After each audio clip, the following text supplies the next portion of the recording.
You finally decide to get your finances in order, link your bank account to a budgeting app, and are hit with dozens of tiny alerts demanding that you categorize every single purchase.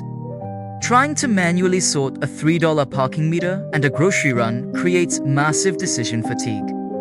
By week 2, the mental weight is so heavy that people just abandon the budget entirely. This is exactly why the 50-30-20 rule exists. It is a framework designed to completely eliminate the need for micro-tracking. The strategy was introduced to the mainstream in the 2005 book, All Your Worth, written by bankruptcy expert and current US Senator Elizabeth Warren. The core premise is that building wealth doesn't require a color-coded spreadsheet.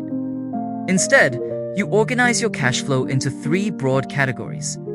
Instead of tracking pennies, you monitor macro percentages: 50% for needs, 30% for wants, and 20% for savings and debt. Dropping the demand for perfection and focusing on the big picture makes it dramatically easier to maintain a consistent financial plan month after month. To apply the rule, you first have to define your starting metric. This system only works if you use your after-tax net income, the actual take-home pay that lands in your bank account, not your gross salary. If your household brings home $4,000 a month, the split becomes $2,000 for needs, $1,200 for wants, and $800 for savings. That needs bucket is for survival essentials: rent, groceries, utilities, and minimum debt payments. It is easy to misclassify expenses here. Buying a bag of coffee beans at the supermarket is a grocery need. Stopping for a $5 vanilla latte every morning is a want. Being brutally honest with yourself about what qualifies as a true necessity keeps your budget anchored and stops lifestyle creep from quietly eating your paycheck. Your wants take up 30% of the budget. These are the quality of life purchases, covering everything from dining out and travel to your monthly streaming subscriptions. Allocating a full 30% to discretionary spending is a required feature of the system. Severely restricting your fun money almost always leads to budget burnout and binge spending. As this chart illustrates, the final 20% is the engine for long-term wealth accumulation.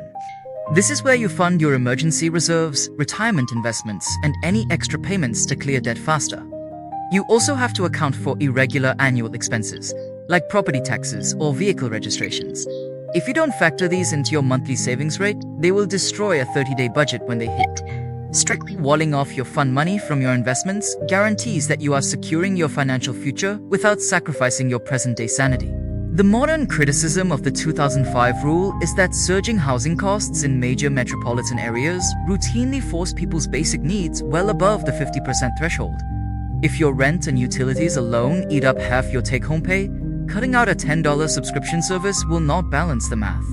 Lowering fixed costs requires structural interventions. You have to look at securing a roommate, trading in an expensive vehicle, or refinancing loans to get those numbers down. This chart shows the pivot strategy. If fixed costs cannot be lowered, you explicitly modify the baseline. You shift to a 60-20-20 split, squeezing your wants down to accommodate inflation. The exact numerical ratio is irrelevant. The value of the rule lies entirely in maintaining a categorized, proportional boundary system for your cash. For freelancers and gig workers, the standard rule fails for a different reason. You cannot budget off a fixed percentage if your income drastically changes every month. Look at this graph showing volatile freelance cash flow. To stabilize this, independent workers establish a flat baseline built on a rolling average. Surplus revenue from high-earning months is stored. When a slow month arrives, that cash flows down to subsidize the baseline. Once you establish your numbers, the ultimate move is execution. You set up automated direct deposits to instantly split your net income into your 3 accounts the moment you get paid. Removing active decision-making from the process ensures your money goes where it is supposed to. It puts your financial life on autopilot and eliminates the anxiety of constantly checking your balance.